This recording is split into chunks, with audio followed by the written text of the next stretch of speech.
Get started. Welcome everybody to COM1110 English Communication Skills.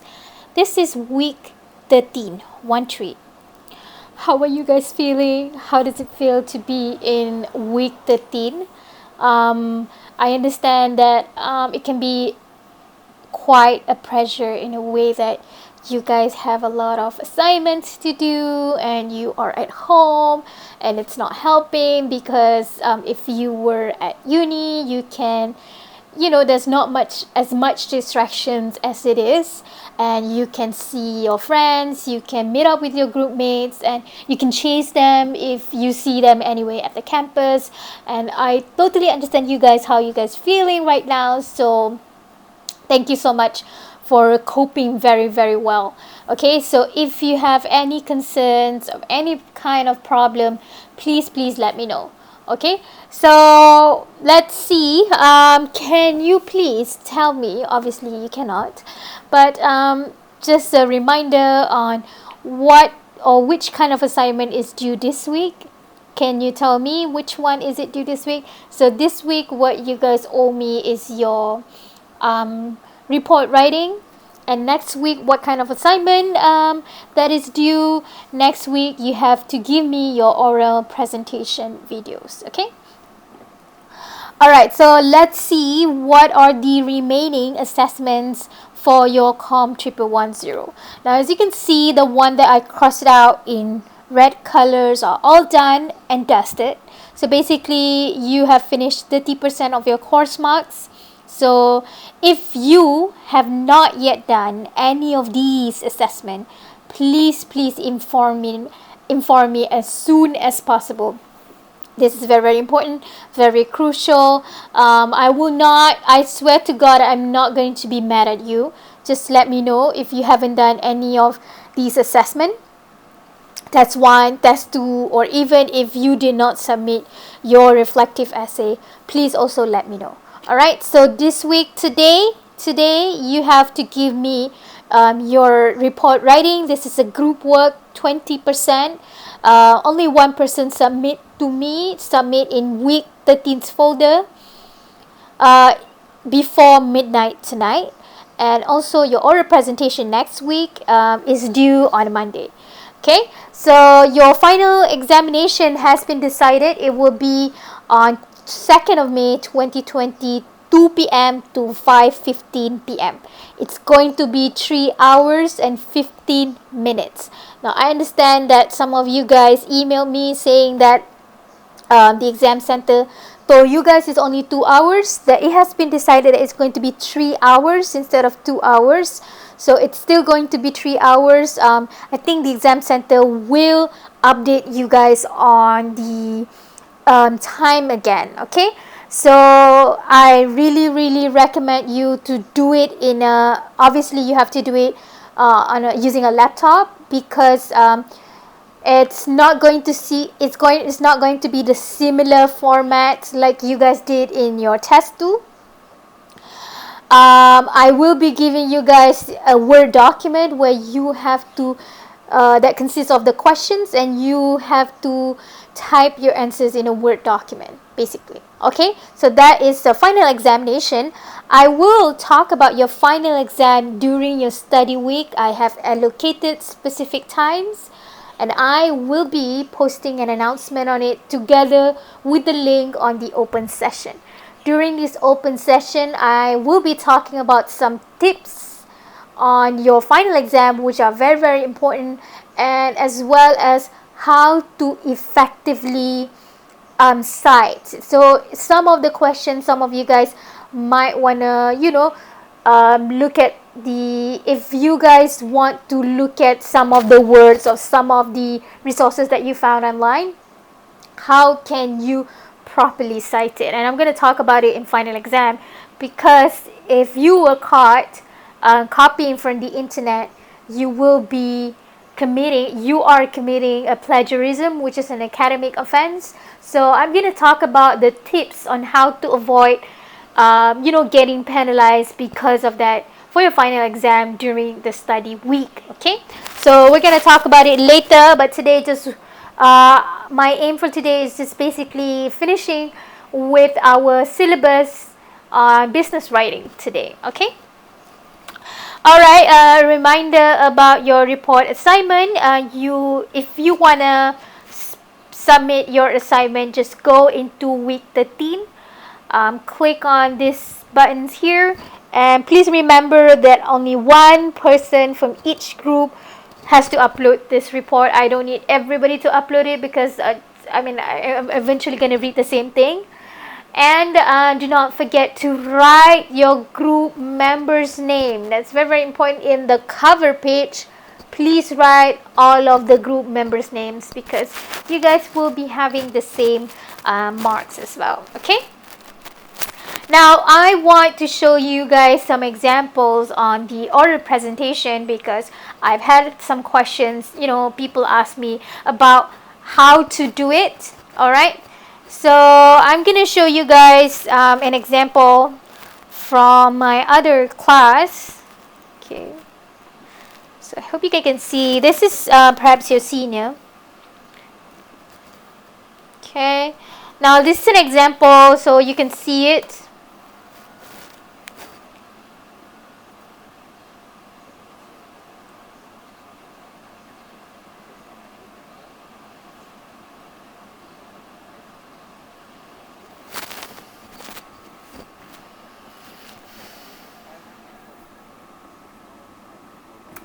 Alright, so tips number 1, I really like this group because they give me the slides there. So I don't have to look at separate folder or separate file to look at the slides. And number 2 is that notice his clothes. He's actually just wearing a t-shirt, but he's just trying to make it more formal by just grabbing any kind of blazer, something to make it formal. So this is what I want you guys to do. Please wear formal clothes. It could just be something very, very easy and simple. That is something that we really want to highlight in this course, which is on professionalism. Therefore, you have to follow the rules. Next, I think I like the way that he transits from talking, after he finished with his points, let's see.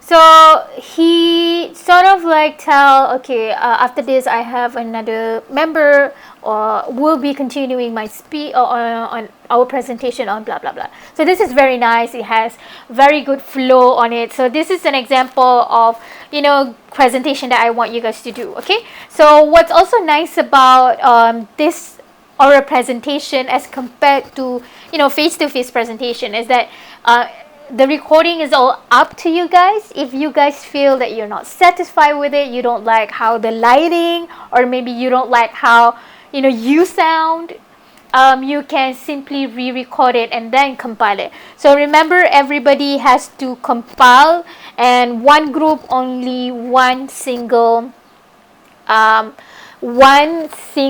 video. All right, so let's see. Let's open my Google Drive. You guys are COM1110, right? Okay, so for this I have given you the link to this Google Drive, and I have even made different groups, different folders. All you have to do is upload your video here and also your PowerPoint slides. All right, so these are groups that I have made. All you have to do is click on each respective folder and just dump in your video and also your PowerPoint slides. Remember, I want all of the presentations to be compiled into one single video, not like separately. Okay, because the marks for this presentation is the same for everybody, and everybody has to talk, everybody has to contribute in order to get the marks. Okay, so that is it for your oral presentation. I hope that I have made it clear on the oral presentation with the example that I have given by some of your seniors. Now today I want to talk about business writings. Okay, so as I mentioned, when it comes to business writing in COM1110, there are three different formats that you have to know or you have to learn. The first one is email, second one is letter or letters, third one is memo. So in email and also letters, you can notice in the final exam especially, the questions can be a bit redundant or can be asked in either way. But the only difference between these two is just mainly formatting. And even when it comes to the formatting, there is not much difference as well. If you guys notice, it's almost the same, but you have to know the format. And what are the things that we can ask you when it comes to emails and also letters? First one, we can ask you to write complaint. Second, writing a letter or email of adjustment, or what it means is to reply to that complaint. So when you are writing letters of adjustment or email replying to a complaint, it's basically meaning that you are now part of a company and you are replying to that complaint. And this is something that I have covered last week. And today's class, I want to focus on these two remaining business writings, which are letters of inquiry, or if you want to you want to ask for a request, or even eventually you are now working for a company and you would like to reply to the email of inquiry or request. So these two are a bit interchangeable in a way that sometimes it could be in a format of an email, sometimes it could be in a format of a letter. So as I mentioned, please read the question paper correctly. Make sure that you write the correct format, okay? Because the formatting constitutes 6 marks and it's just for free, and I don't want you guys to lose marks out of nothingness. Okay, so that is it. Right, let's just jump right into business letter of inquiry or request. In today's lesson, I want to focus on letter formatting simply because we have tested you guys on email in test 2, right? So I can see a bit, where you guys are going next week as well, or during the study week. I will be providing one special video just talking about the marks for your test 2 and what are the things that you can do to improve yourself in final exam based on your test 2. So after I finish marking your test 2, I should be able to create one specific video that is talking on how you can improve from your test 2. Alright, so let's just jump right into this. So the example of the format for the formal letter has been given to you in week 10's folder. So whenever that you guys are confused, whenever that you in final exam and you don't know which format to use, please follow the attachment.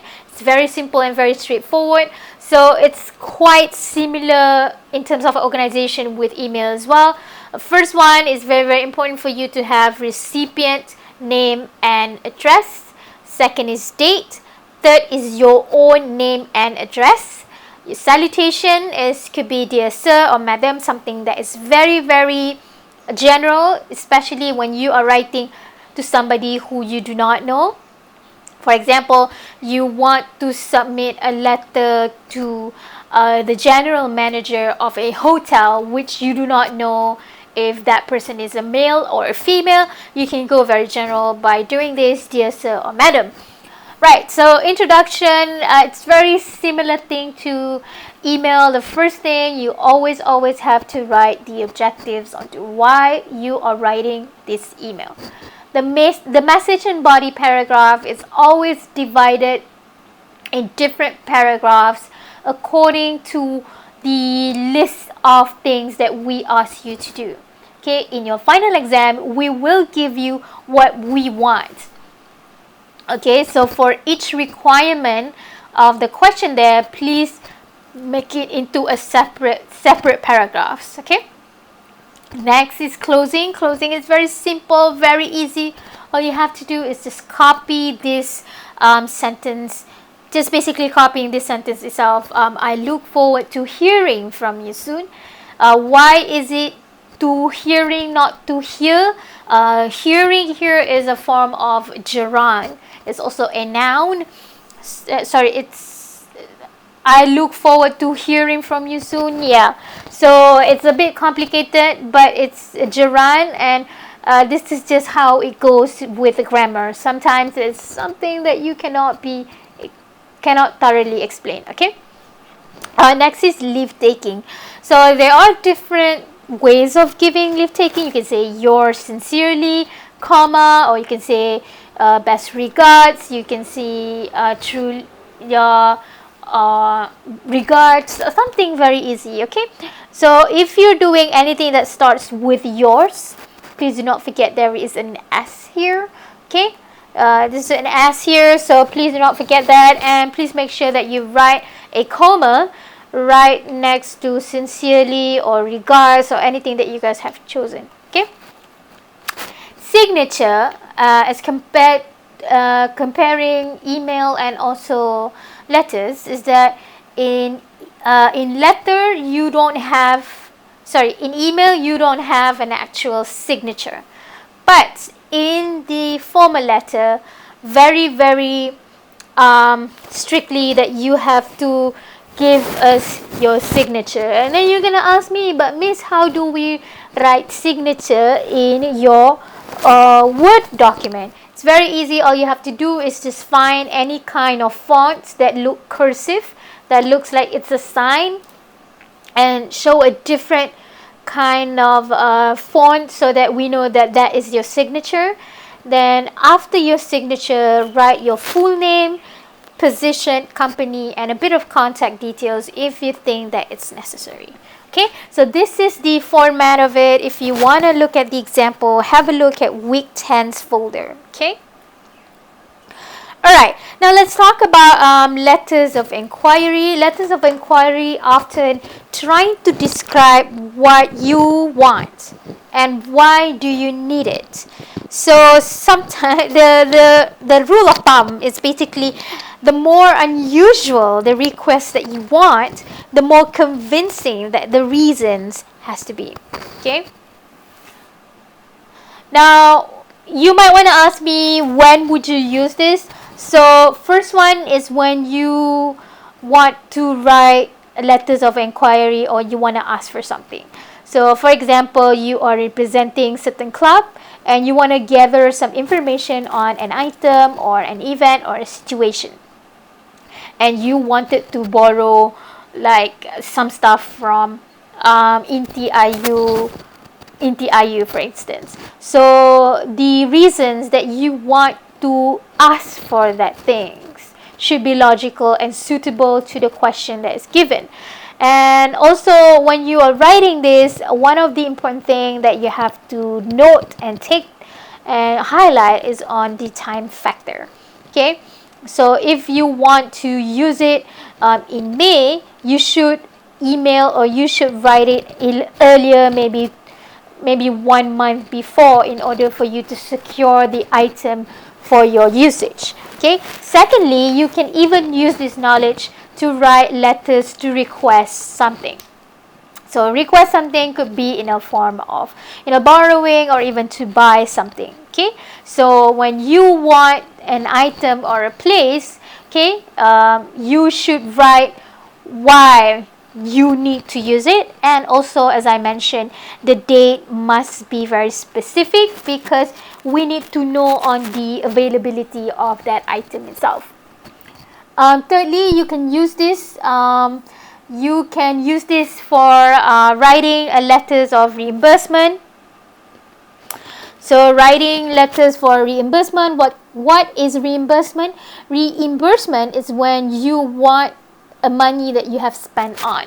Okay, so when you are traveling on behalf of your company and you use your own money first, it's the Malaysian way of saying it could be claim lah. You wanted to claim something and you want to claim the money that you have used from your company. You can also write this kind of letters of email, or sometimes you can also get a reimbursement for an unsatisfied service from a company that you have, used. Okay, now consider this following situation.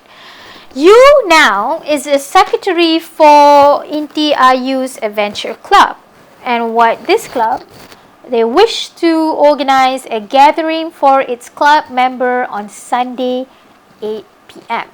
The location is a multi-purpose hall of the university. What you have to do is write a letter to Mr. Tambi, the head of technician, to request the hall and find out about the availability. Okay, so your letter should not be over or exceeding 200 words. So the first one is the salutation. So just now I said if you don't know the person that you're writing to, you can start with dear sir or miss or madam.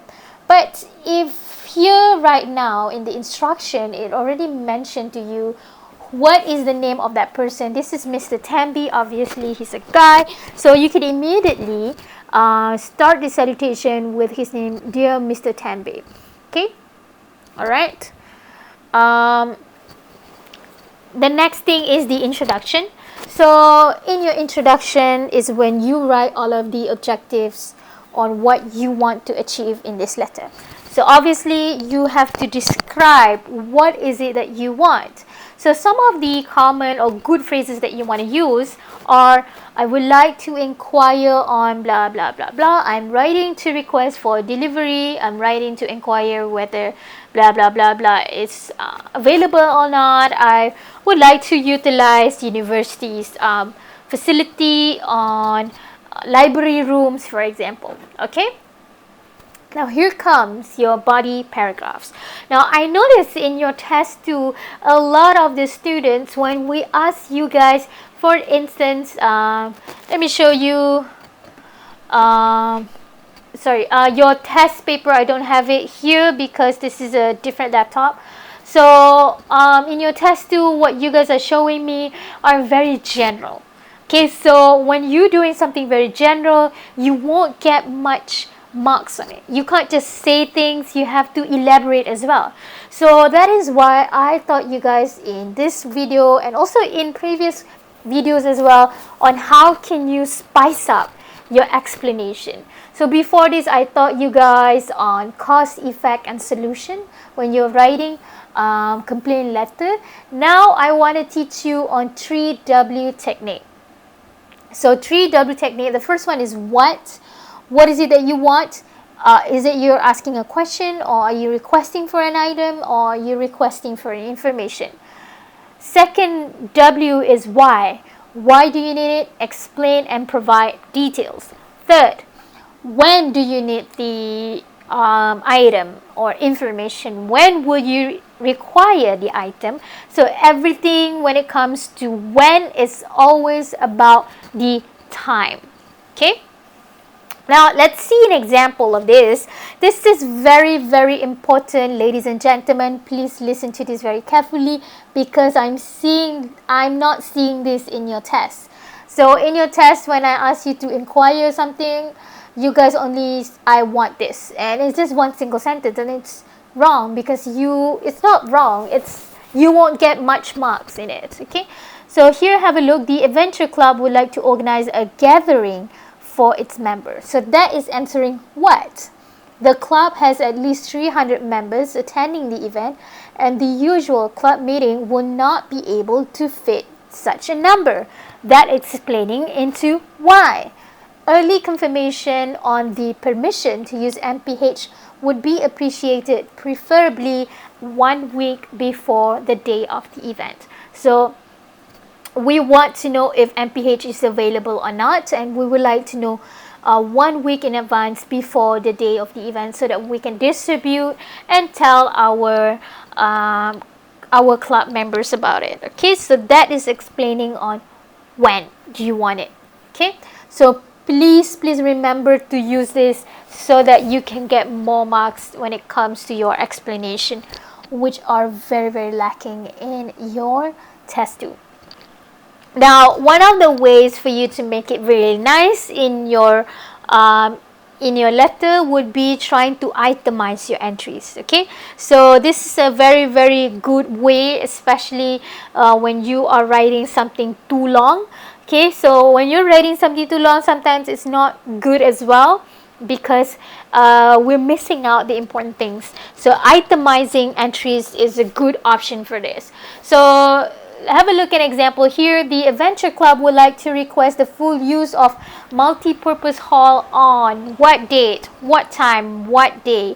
So this is something that you perhaps have seen a lot in emails. People often use this because it's effective and it's very straightforward. Sometimes it's also good for you to have like a table organization, especially when you're trying to request for a lot of different things. So insert a table in your letter, and then you can itemize it into different numbering, and then try to describe about it.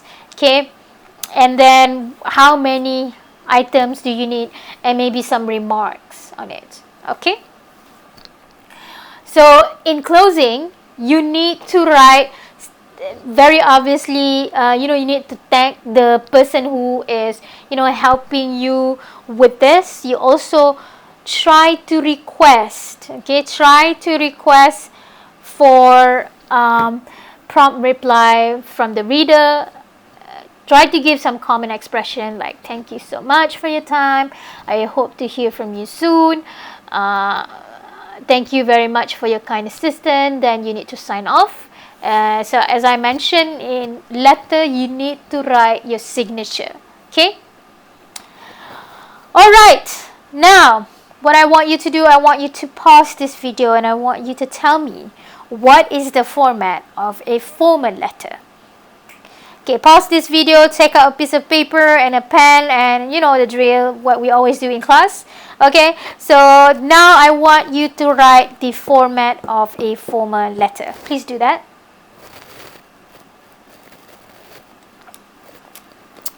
Okay, now I'm hoping that by the time that you see this, you have done this on your own. Okay, so let's see the format of a formal letter. Firstly, the person that you're sending this letter to, that person's name and also address, the date, sender's name and address, salutation, introduction, main body paragraph, which could be more than one paragraph depending on the questions that are given to you in the test or exam. You need you need closing first, then leave taking, lastly you need a signature. That is the format of a formal letter. Okay, now we're very well done guys with the completion of writing to inquire. Now I want you guys to switch your brain into thinking that you are now the person who's receiving the letter, and how would you reply to the inquiry. Now this is something that is quite similar to what we've learned in replying to a complaint, in a way that firstly, obviously you're working to a company and you are representing that company.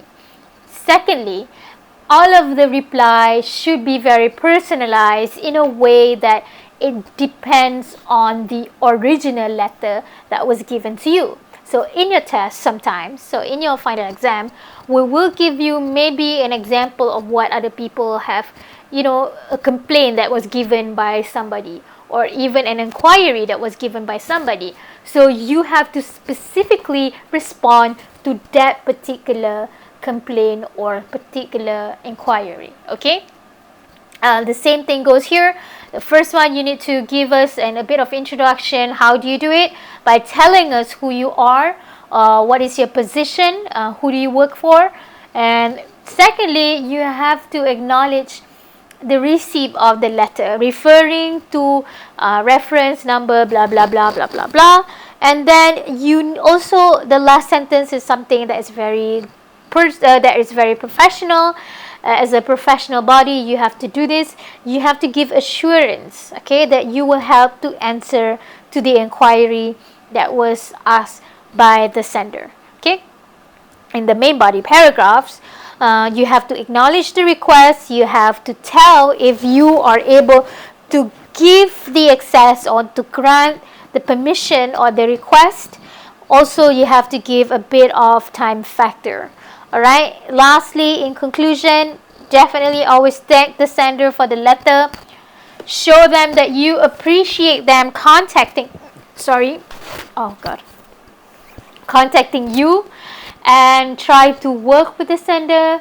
Give us a bit of a prompt on continuous professional relationship, because this is very important. You are now representing the company, so you want to maintain that professional bond between you and also the customer. Okay, so for body paragraph, I'm just gonna skip the introduction because it's very general. It's very straightforward, if I can say it. So in your main body paragraph, we're still going to use the same concept that we learned earlier, which is the 3 W's. Okay, 3 W's: what, when, and also why. What, why, and when. Okay. You have to tell us, do you approve or do you reject the request? If you approve, why is it that you approve? If you reject, why is it that you reject the request? Now let's see if you want to approve the inquiry. Okay, so this is an example here. First and foremost, we are happy to inform you that the multipurpose hall will be available for use that day. As no other clubs has booked the use, we are able to provide the use of hall to you. In addition, we are also informed that your event will involve more than 300 people. There are no other venues to fit that number. We request that you fill in the online booking form at least 3 days before your event, so we may put up a sign on the door for the multipurpose hall. So this is the time factor that we mentioned earlier. So if there is any certain request from your side, okay, for this one, so you want to make sure that the club put on necessary information in the booking form. Please do it 3 days before. So this is what I mentioned by this time factor. Okay, now let's see if you reject. So if you have decided not to accept or to reject that application, you have to provide a substitute or an alternative, which is very important. So have a look at an example here. First of all, we apologize that we could not give you the use of multipurpose hall for that day. The university has already scheduled a rehearsal for a student graduation ceremony during that time period. As is it a formal ceremony, we cannot relocate it elsewhere. The department would like to suggest that the club book the sports hall. The floor size is suitable for any fair, and the hall has the same PA system as the multi-purpose hall. So here, because we're just gonna suggest an alternative. We're not giving any time options for this person. Unless this person email back or send another letter back saying that yes, we agree to apply for sports hall, then only you reply to them with the time factor. Okay, let's jump into conclusion now. So conclusion, you always have to show appreciation on the request or inquiry. You have to show a prompt for a continuous professional relationship. Let's take a look at the example here. So we thank you for your request to the department. We hope that you continue to deal with us in future matters and events. So this is what I mean by prompt for a continuous professional relationship. We hope that you continue to deal with us in future matters and event. If you require any assistance, please do not hesitate to call us. All right? Okay, so that is basically it for replying to an inquiry. So let's look back again on what we have learned. So basically, we have learned for emails and also letters.